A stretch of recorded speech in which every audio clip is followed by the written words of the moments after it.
we were going through these 6 questions that were asked by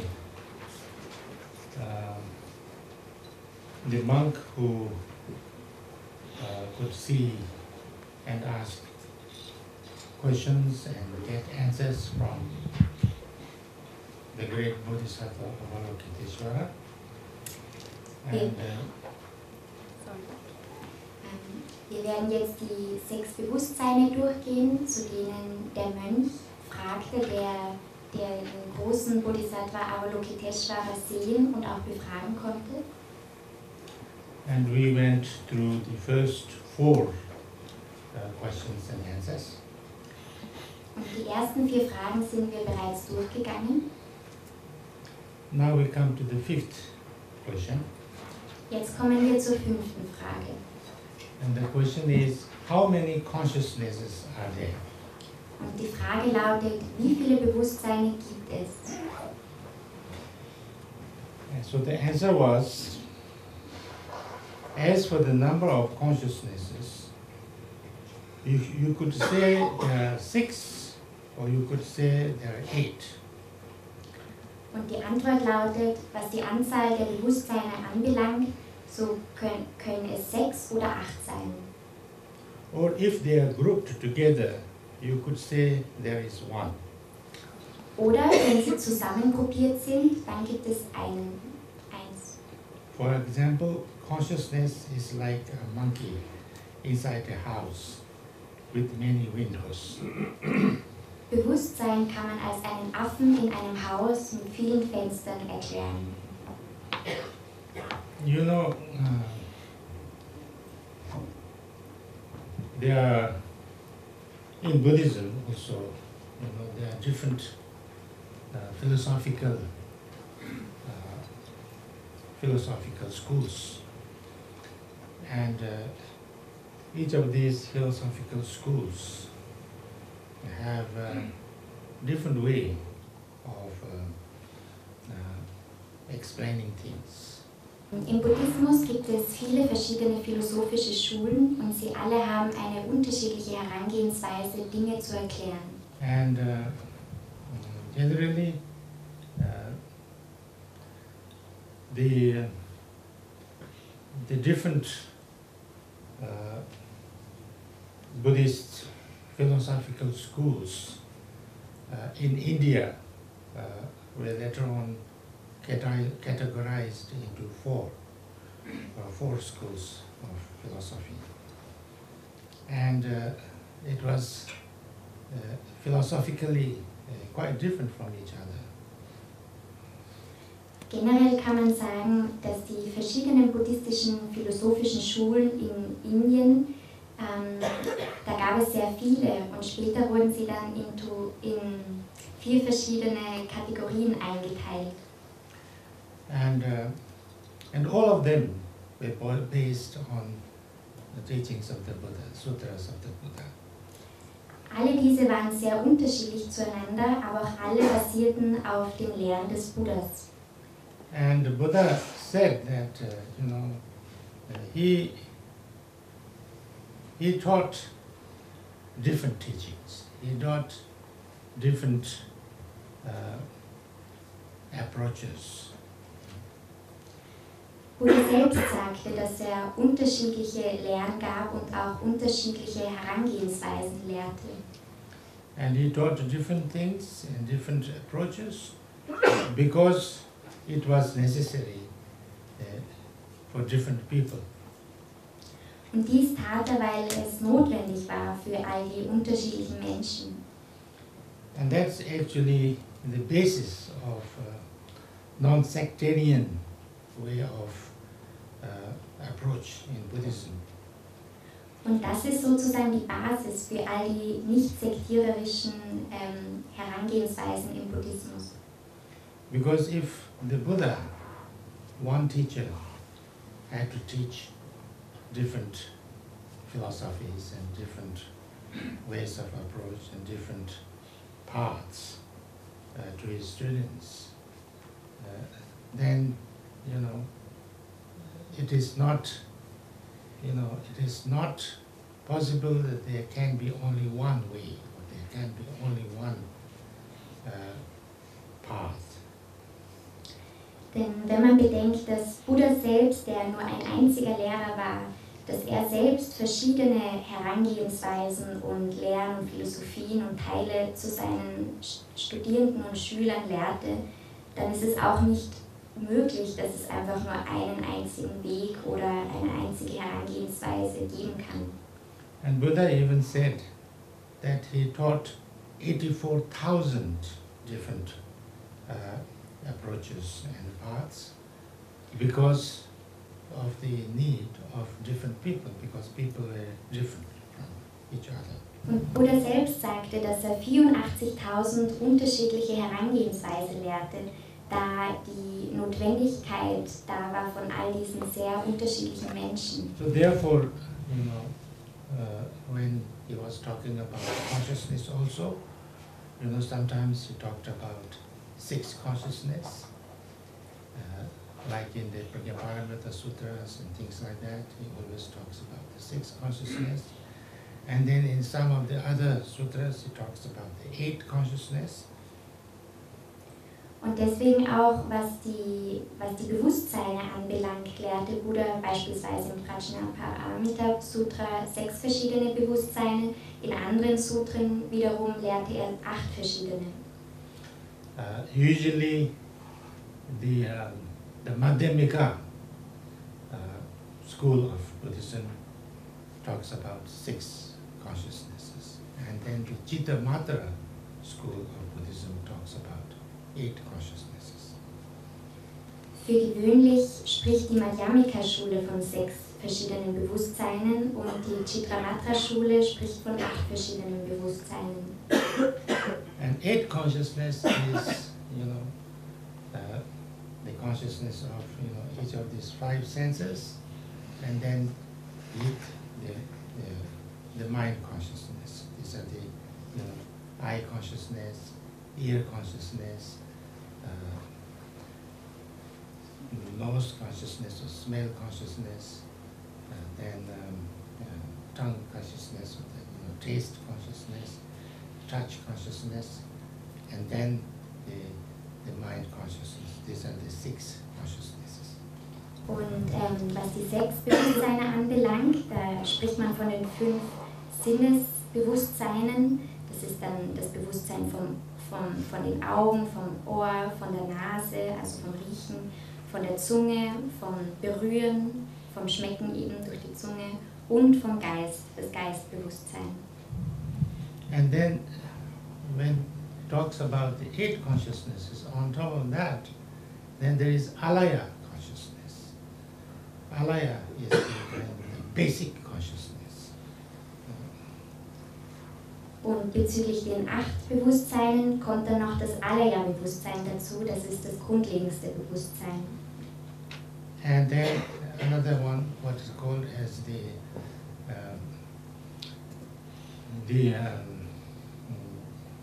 what we call Nyumobi, which is like the consciousness of, you can say in actual the consciousness of the ego, the consciousness of ego, the consciousness of self awareness, which is actually the basis of our negative emotions. Und dann gibt es auch noch ein anderes, Nyumondi, ich hoffe, ich spreche es richtig aus, das ist das Bewusstsein des Egos oder des Selbst oder des Selbstbewusstseins. Und das ist wiederum die Basis für mögliche negative Emotionen. There are lots of discussions on these things and also debates, but maybe there is not really very much necessary to go through that. And so therefore what he says is that it doesn't matter, however, you can elaborate in any way, you can divisions, and you can, but actually, our consciousness is what is like, he said it's like a house with many windows or doors, and then a monkey in it. The monkey sometimes looks from this window, sometimes looks from another window, sometimes from another window. In the same way, all different consciousnesses are like that. It's same awareness, same consciousness. Sometimes we see, and it becomes eye consciousness. Sometimes we hear, and becomes ear consciousness. Sometimes, a different kind of mental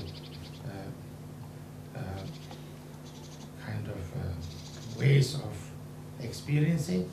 So these you can divide into different consciousnesses, but actually there's one consciousness. Und es gibt sehr viele Diskussionen und Debatten dazu, aber es ist vielleicht nicht notwendig, diese jetzt genau durchzukauen. Aber die Antwort lautet, dass man sozusagen auf jede Art und Weise Kategorien sozusagen aufstellen kann von den Bewusstseinen.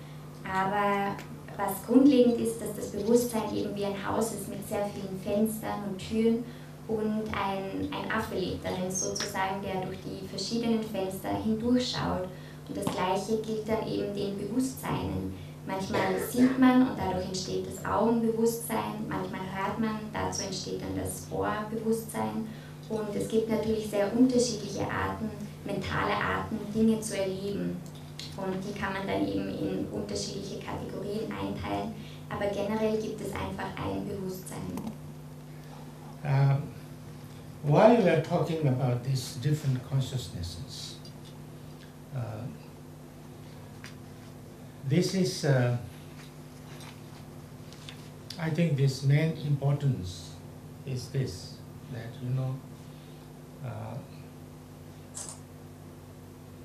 we usually think, our way of perception is that there is me, I as one thing,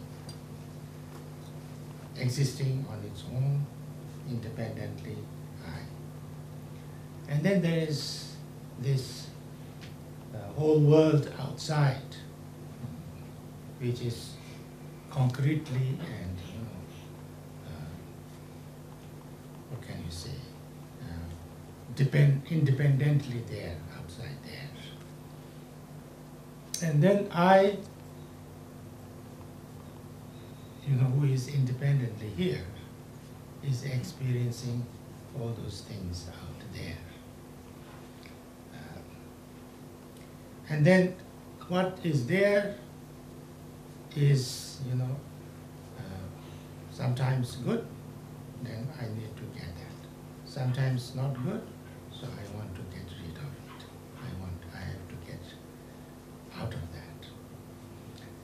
And so therefore, whether I am happy or unhappy, okay or not okay, depends on what is there is good or not good, and what good I have to get, and what not good I have to get rid of. So therefore this is how we usually react. So if there's something not good, I have to get rid of it. And unless I can get rid of it, I cannot be happy. If something nice, I have to get it, and unless I cannot get it, I cannot be happy. Und warum sprechen wir eigentlich überhaupt über diese verschiedenen Bewusstseine?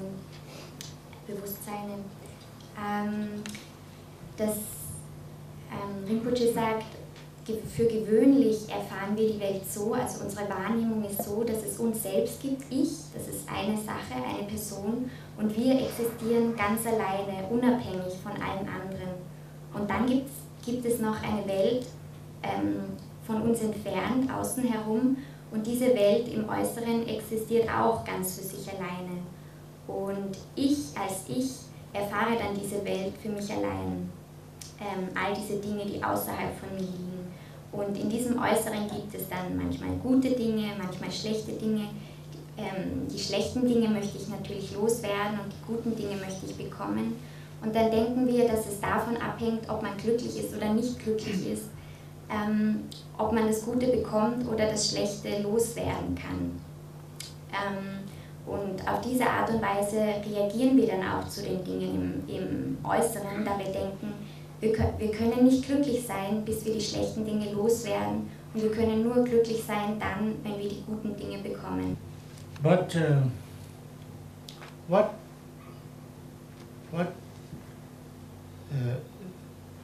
we are trying to understand through these different consciousnesses is that, you know, when I see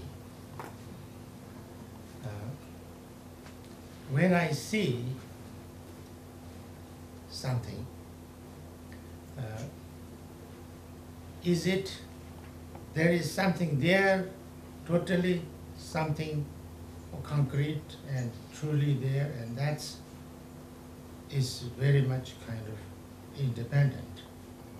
Or what I see is something much more interdependent. That's the understanding, that, you know, when we see something,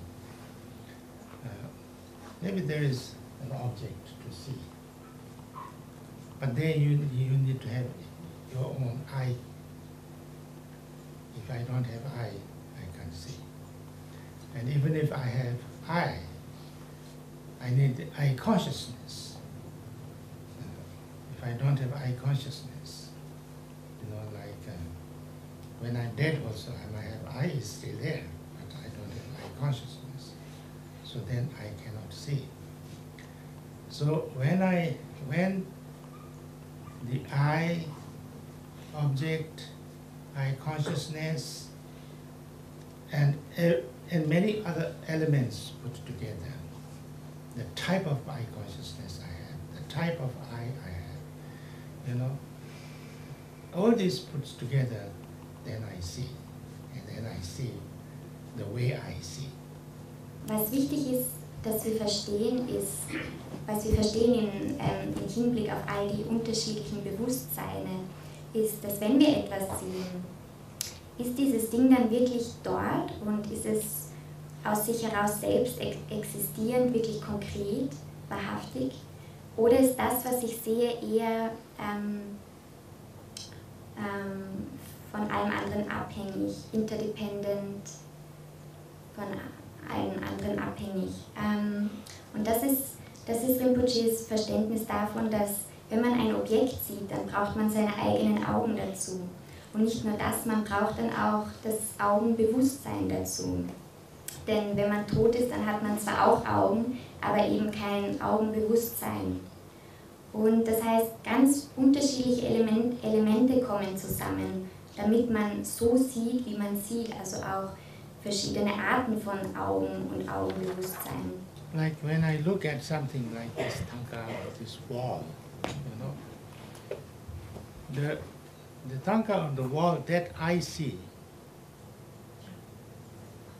the way it is it's always, is truly, is independently like that, what I see? Or, you know, I see it like this because I am like this. If I had a different eye, you know, like the eye, like very sharp, like, you know, X-ray kind of, then would I see like this? I would see totally different, no? Or if I had another type of eye, then I could see something different, you know, because, you know, the wall is made of, they say, atoms, for instance. And atoms, they say, is lots of space between one atom and another atom. You know, there's like a space as big as a football ground between two footballs. So, you know, There's more space. But why don't we see the space?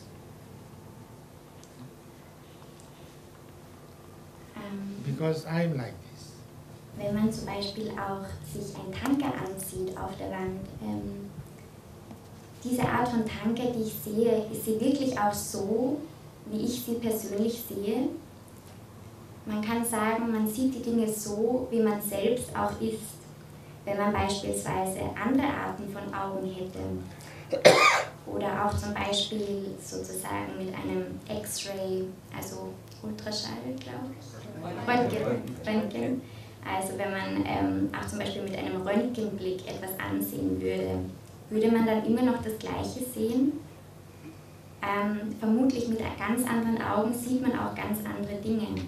Und eigentlich ist die Wand bestehen ja auch aus unterschiedlichen Atomen. Und zwischen diesen Atomen ist eigentlich ganz viel Raum. Man könnte sagen wie Fußballfelder. Aber warum sehen wir diesen Raum eigentlich nicht zwischen den Atomen? So therefore, the way I see, the way I hear, everything that I experience is not, not necessarily the way things are. The way things are is something totally can be different than what I see, because it could be seen by different people or by different beings in a different ways. So therefore, the way I experience is my experience. And it is something, it's interdependent. It's not that I am creating it, or I am only projecting it, but it's very much my experience. So when I understand this a little bit, then, how things are, how everything is not as kind of solidly and concretely and independently as we always kind of feel they are. It's much more interdependent, much more,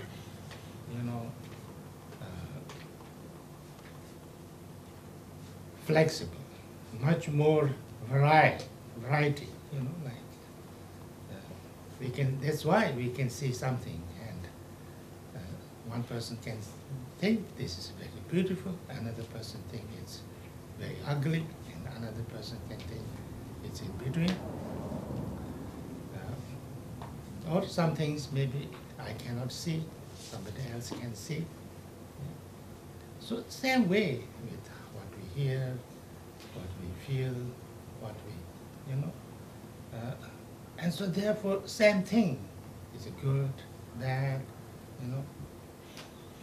So when we understand this deeply, then we have to be a little bit more, less strongly kind of. We have to understand that the things is not exactly the things that we, it's not like. So much nice that I have to be so much attached, or so much bad that I have to have so much aversion. Because it's more like coming from myself, the ways I experience and I see, not there, that's coming towards me. So therefore, how I experience things is also can very much be how I, the way I kind of, how I, what can you say, how I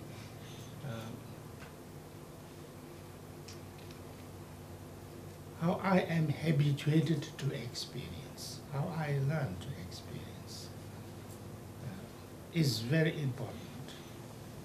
it's not that there's one thing and everybody has to experience the same way. So when this understanding becomes clearer, that makes the understanding of impermanence, understanding of interdependence, and also understanding of what Buddhists call emptiness. Also, um nochmal zurückzugehen, die Art und Weise, wie man selbst sieht und hört, alles um sich herum, wie man alles erfährt, muss nicht unbedingt die Art und Weise sein, wie die Dinge wirklich sind. Sie könnten auch total anders sein, je nachdem, ob sie bei ganz unterschiedlichen Menschen wahrgenommen werden. So unterschiedlich sind dann auch die Wahrnehmung von den Dingen. Und man muss verstehen, dass die Art und Weise, wie man Dinge erfährt, diese Erfahrung ist die eigene Erfahrung. Und sie ist, interdependent, von allen abhängig, wechselseitige Abhängigkeit. Also sie ist wechselseitig abhängig von anderen Dingen. Und sie ist zwar nicht unbedingt von mir selbst kreiert, diese Erfahrung, aber sie ist trotzdem die eigene Erfahrung. Und wenn ich also wirklich tief verstehe, wie Dinge sind, dass unsere Erfahrungen nicht so solide und fest und definitiv sind, wie wir vielleicht oft denken, dass sie sind, dann entsteht daraus, dass wir viel flexibler sind, wie wir an die Dinge herangehen. Und das ist auch der Grund, warum es so verschiedene Menschen gibt, dass auch eine Person etwas als sehr schön bezeichnen würde, ein anderer würde sie als sehr hässlich beschreiben, jemand anderes würde so eine Mischung aus beiden sagen. Und dann ist es auch so, dass manche Dinge kann man selbst vielleicht gar nicht wahrnehmen oder sehen, aber eine andere Person würde das tun. Und dasselbe gilt dann auch mit Hören. Und da ist es dieselbe Sache. Manche hören das und es ist gut, manche empfinden es als schlecht. Und das müssen wir eben wirklich wahrhaftig verstehen. Dass die Dinge, wie wir sie erfahren, nicht unbedingt ganz genau so sein müssen. Und das heißt, wenn wir dann etwas als sehr schön und nett empfinden, sollten wir nicht so viel Anhaftung dann dran haben. Oder wenn wir etwas als total schlecht empfinden, müssen wir dann mit diesem Verständnis dann nicht so viel Abneigung dazu entwickeln. Denn man muss verstehen, die Art und Weise, wie man Dinge erfährt, hängt sehr, sehr davon ab, was für Gewohnheiten man hat oder wie man gelernt hat, Dinge wahrzunehmen. Und nochmal wiederholend zu sagen, es ist wirklich wichtig, das ganz klar zu verstehen, dass eben, was Rinpoche gerade beschrieben hat, denn dass alle Dinge, und aus diesem Verständnis heraus wird es dann auch klarer, Dinge wie Vergänglichkeit oder wechselseitige Abhängigkeit oder auch sogar Leerheit wird daraus verständlicher. So therefore, that's why we are talking about these different consciousnesses and things like that. And this is supposed to make us understand that, matter is not everything. Matter is not the kind of, matter is there, but it's, how I experience the mind becomes very important for us. And how I experience, and everything that I experience, I think I mentioned this before also, cannot be beyond or outside of my experiences. So therefore,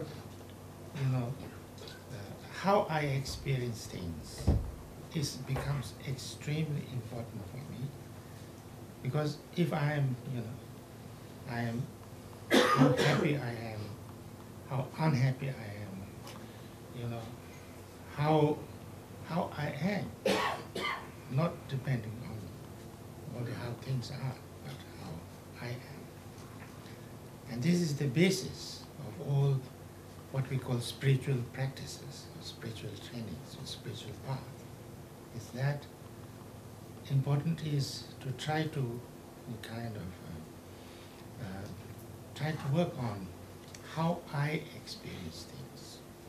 And when I say how I experience things, this is one thing that I have to say, because that's how our language works. But when I say I experience, then again, where is the I? Seeing is there. Because there is seeing, therefore, I assume there must be a seer. Because there is hearing, therefore, I think there must be hearer. Now, where is that?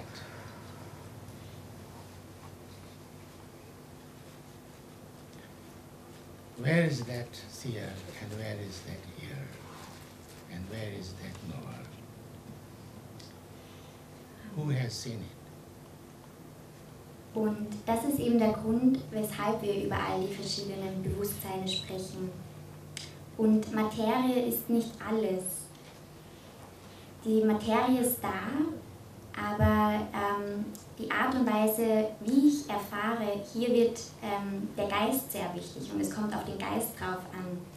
Und alles, das ich erfahre, ist nicht jenseits oder außerhalb meiner Erfahrung oder meines Geistes.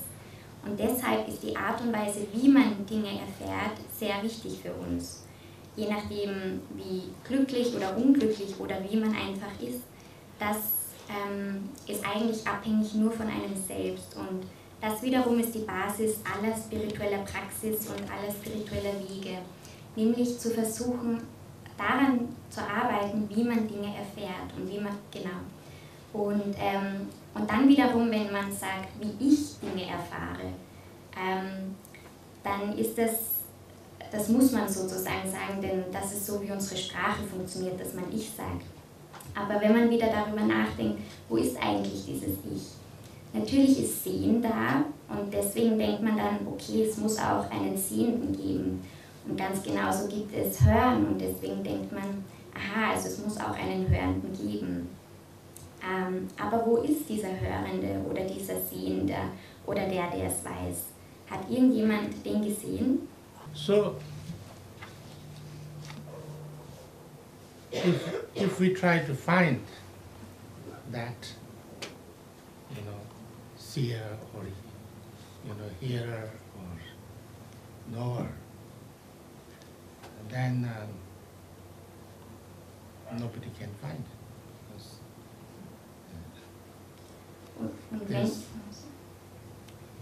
Und wenn wir dann also versuchen, diesen Sehenden oder Hörenden oder Wissenden zu finden, dann gibt es eigentlich niemanden, der den gesehen hat.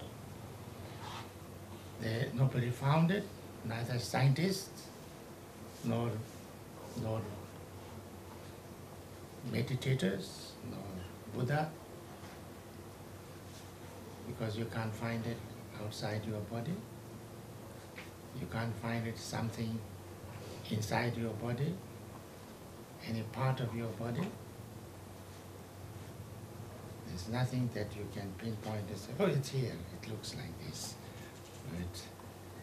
It is like this or like that. There's nothing like that.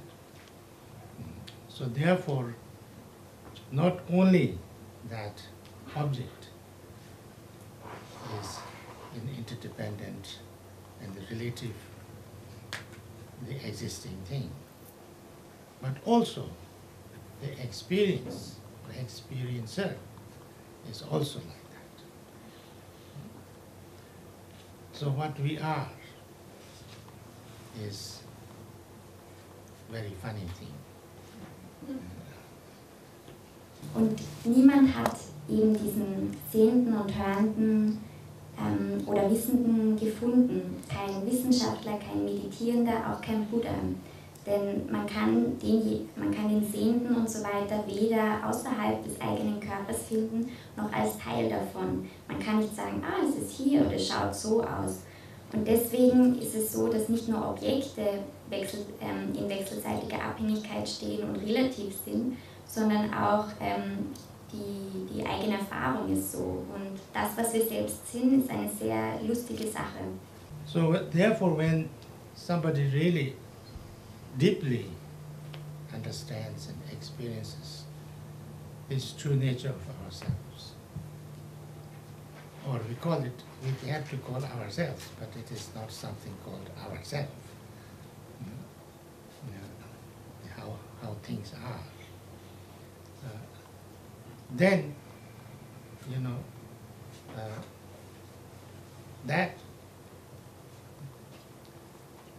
that person or that experience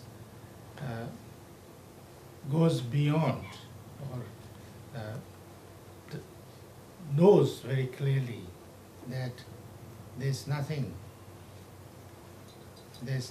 which is totally, concrete, anything. Everything is a relative thing. Everything is a little bit like a dream. Everything is,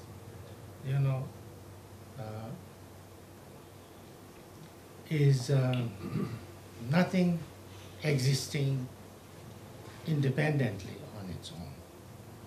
Everything is flowing, everything is arising and is dissolving, arising and dissolving.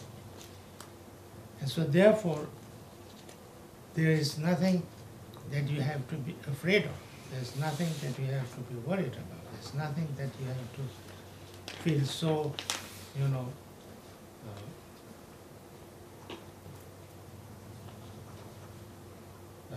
so bad or so sad or so,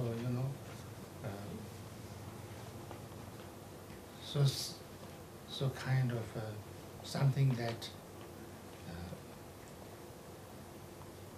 you need to be disturbed about. So when somebody deeply sees this, deeply understand this nature of all of our way, then there's no need to fear anything. There's no need to worry from anything. There's no need to be totally attached to anything. There's no need to have a completely kind of aversion or angry about anything. So everything is like magic. So therefore, we can be completely in peace. And that understanding, maybe this description that I'm giving is too much words and just a theory. But when that kind of experience happens, that's called wisdom, because then you clearly understand and clearly see and clearly experience how things are, without rejecting anything, without neglecting anything. Everything is as it is. We're not trying to kind of get rid of anything, but there is nothing to get rid of. Und deswegen ist es so, wenn jemand wirklich tiefgründig die wahrhafte Natur von uns selbst versteht, und dazu muss man sagen, natürlich von uns selbst, das ist wieder etwas, was man so sagen muss, aber was es vielleicht nicht wirklich gibt, dann geht die Erfahrung, dann ist das eine Art Erfahrung, die jenseitig davon geht. Denn es gibt nichts, was wirklich konkret ist. alles ist eigentlich relativ wie ein Traum. Und es ist nicht so, dass alles ganz unabhängig von allem anderen existiert und ganz von alleine aus sich heraus existiert, aber alles erscheint, taucht auf und verschwindet auch wieder. Und wenn man das bedenkt, dann gibt es eigentlich auch nichts, wovor man Angst haben muss oder sich zu sehr sorgen muss oder traurig darüber sein muss oder diese Art von Dingen oder vielleicht verstört von etwas. Und wenn man das sehr tief versteht, diese Natur unseres eigenen Seins, unserer eigenen Art, dann gibt es eben keinen Grund, sich zu sorgen oder vielleicht anzuhaften oder abgeneigt zu sein von etwas oder vielleicht sogar wütend von etwas zu sein. Dann ist alles so wie Magie und man kann in Frieden sein. Und auch diese Beschreibung wiederum ist mehr wie eine Theorie. Aber wenn diese Art von Erfahrung entsteht, dann ist es Weisheit und nämlich diese Erfahrung ganz klar zu erkennen und zu erfahren, wie die Dinge wirklich sind, ohne etwas auszulassen oder versuchen, von etwas loszuwerden. So this then leads to the sixth question. Und dies führt dann zur sechsten Frage. What causes the perfection of the accumulation? Was verursacht oder bedingt die Perfektion von Ansammlung? You know, from Buddhist point of view, what we call enlightenment, that we have been discussing a little bit, can be achieved or can be realized when we have fully purified and accumulated. Purified means all the negative things, negative karma, negative kind of delusions and ignorances. When that is gone, that's called purification. And accumulation is that all the positive things, all the positive qualities and positive habitual tendencies, and that has been, blossomed, that's called accumulation. So when that happens, then you become enlightened. So when the accumulation is perfected, then you become enlightened. Now here what he's saying is, the answer is, the accumulation is perfected by the Paramita of wisdom. That the answer. Aus buddhistischer Sichtweise ist es so, dass wenn jemand die Erleuchtung erlangt hat, oder wenn man die Erleuchtung erlangen will, dann muss man zum einen reinigen und zum anderen ansammeln. Und das, was man bereinigen soll, sind die negativen Dinge, also das negative Karma oder Verblendungen oder Unwissenheit. Und wenn all das verschwunden ist und aufgelöst und bereinigt ist, das ist eben Reinigung. Und was die Anhäufung anbelangt, so sind es dann die positiven Qualitäten und Tendenzen. Wenn all diese aufblühen, dann ist das die Ansammlung und Anhäufung. Und wenn diese beiden zustande kommen, dann wird man erleuchtet. Dann hat man sozusagen die Anhäufung perfektioniert. Und die Bedingung dafür ist das Paramita der Weisheit. Paramita is perfection, perfection of wisdom. That gives the highest kind of accumulation, perfect. Und Paramita bedeutet sozusagen Perfektion oder Vervollkommnung und das Paramita der Weisheit ist die höchste aller Ansammlungen. Now this means that, if we truly, understand and experience how I am, how I am, what I am, in this way that we kind of described, then not only that I understand myself fully, but I also understand how things are. Not the details, but the kind of the basic framework. So when that happens, that completely changes my way of reacting to things.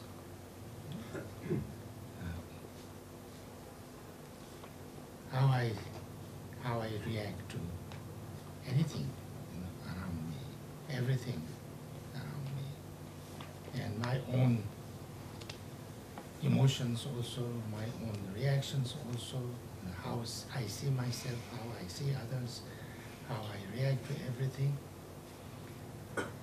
And that, because when that happens, then there's nothing I need to completely have any kind of aversion with, because that's something that is kind of that's even the worst kind of experience that I have is nothing more than a kind of something that is arising out of myself, in my own awareness, in my own consciousness. And it has to dissolve within myself. So everything, all the experiences I have it's a little bit like, the traditional way of explaining is like the ocean and its waves. Wenn wir das eben wahrhaftig verstehen und erfahren, wie man selbst ist, wie man selbst erfährt, was man eben selbst ist, in dieser Art, wie wir es eben gerade beschrieben haben, dann versteht man nicht nur, wie man selbst ist, sondern auch all die anderen Dinge, wie diese sind. Und das ist sozusagen sind grundlegende Richtlinien, eine Art Framework. Und das wiederum verändert meine eigene Art, wie man reagiert zu all den Dingen um sich selbst. Und es verändert auch die eigenen Emotionen und Reaktionen, wie man sich selbst sieht und wie man andere sieht. Und wenn das passiert, diese Veränderung, dann gibt es eigentlich nichts mehr, zu das man abgeneigt sein muss. Denn selbst die schlimmste Erfahrung, die man hat, das ist dann nichts anderes, das in dem eigenen Geist auftaucht, in dem eigenen Bewusstsein, und diese Erfahrung wiederum löst sich dann auch wieder im eigenen Bewusstsein auf. Und die traditionelle Art und Weise, das zu illustrieren, ist ein Ozean, das Meer und die Wellen darin. So when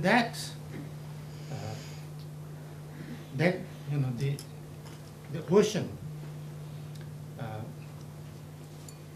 there is the ocean and the wave comes out of the ocean, and wave is totally inseparable from the ocean. And when the waves come, it's a natural aspect of the ocean. So therefore waves are not harming or helping the ocean, because wave itself is the ocean, and the ocean is not separate from the ocean. So therefore, the wave doesn't matter to the ocean. Or there's big wave now, it's very bad, or there's no wave, it's very nice. For the ocean, it doesn't make any difference. So in the same way, when we understand that everything that we experience is like that of a wave in the ocean, but it's not something coming at us, or something out there is bothering me, or something like that. But it's my own experience, coming out of my own experience. Then any experience is neither helping me or harming me. It's completely okay anytime. So therefore, when that experience happens, then nothing can disturb me. There's nothing which needs to disturb me. And that's what we call perfection of wisdom, because everything is okay. And that's why it is said, there's nothing to take off, nothing to get rid of, and there's nothing to gain. I don't need to kind of get rid of something that is there. The purification is not about that. And there's nothing to gain which I don't have now, but I have to get, aid to it.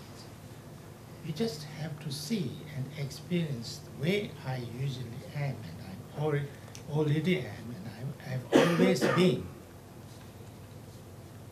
So when that understanding and experience comes, then you have solved your problem of your suffering and problem and pain. And that's called enlightenment. And that's why also people say we have Buddha nature, because it's not, there's nothing called Buddha nature, something, somewhere inside us, kind of something shining or, something glowing or something special. But the way we are is the way we are, and that's nothing different from any other. The worst and the best are actually the same in its nature. Only difference is that our perception, how we perceive things. Because we perceive it in a very dualistic way, in a very kind of, in a kind of complicated way. That's why we have so much pain, so much problem, and we create our own problems. We create problems for others, and then when we see really deeply the way we are, then our way of experiencing can change. But that doesn't mean that everything has changed. Actually, nothing has changed, just our perception. Und wenn wir jetzt nochmal zum Beispiel vom Ozean zurückgehen, die Welle kommt aus dem Ozean heraus und sie ist total untrennbar von diesem Ozean und ist einfach ein natürlicher Aspekt von dem Ozean. Und die Welle schädigt den Ozean nicht und sie hilft dem Ozean auch nicht. Das heißt, man könnte sagen, eigentlich die Welle macht dem Ozean nichts aus und es gibt nicht so etwas wie eine große Welle ist eine böse Welle oder so etwas in der Art. Und ganz genauso wie diese Welle ist auch alles, das wir erfahren, in der gleichen Art und Weise. Das heißt eigentlich, es gibt nichts da draußen, was uns eigentlich aufregen könnte, denn es ist alles nur die eigene Erfahrung. Und das heißt, keine Erfahrung hilft oder schädigt mich in Wahrheit und letztendlich ist alles in Ordnung. Und wenn diese Realisation kommt, diese Erfahrung kommt, dann gibt es auch nichts, was einen verstören könnte. Und genau das ist diese Vervollkommnung von Weisheit. Alles ist in Ordnung. Und es gibt nichts, was man wegnehmen oder erlangen müsste. Und diese Bereinigung ist auch genauso das. Und es gibt nichts, das man eben, wie gesagt, erlangen oder bekommen müsste. Denn es ist einfach die Erfahrung, wie man selbst ist und wie man selbst immer schon gewesen ist. Und wenn dann diese Erfahrung kommt, dann löst das auch alle Probleme und all das Leid, das man hat. Und das ist dann das, was wir Erleuchtung nennen. Und deswegen sprechen wir auch von Buddha-Natur. Und eigentlich die Art, die wir sind, egal ob wir jetzt negative Dinge erfahren oder gute Dinge erfahren, Erfahrungen haben, das ist nichts von sich Unterschiedliches, sondern einfach nur unsere Wahrnehmung und es kommt auf unsere Wahrnehmung drauf an. Aber es ist oft so, dass wir in einer sehr dualistischen oder komplizierten Art und Weise Dinge wahrnehmen. Und das führt dann wiederum zu sehr vielen Problemen und wir kreieren unsere eigenen Probleme. Und den Rest habe ich, glaube ich, letzten Satz vergessen. I think maybe you could repeat the last sentence. I got lost.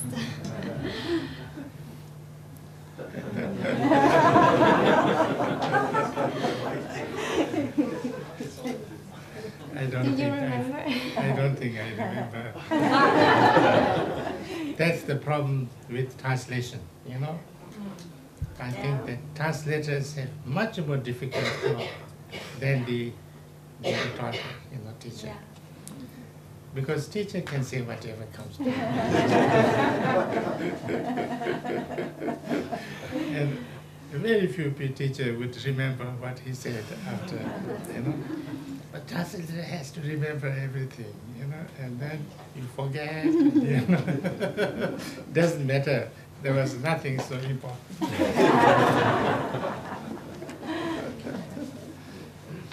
So I think that's it. That's the more or less it.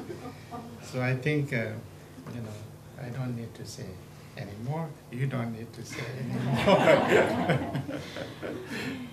So then, if you have anything you want to, a question or anything, then you are most welcome. Falls es jetzt noch Fragen gibt, wir haben das jetzt beendet und die Fragestellung, aber falls es von euch Fragen gibt, seid ihr herzlich willkommen.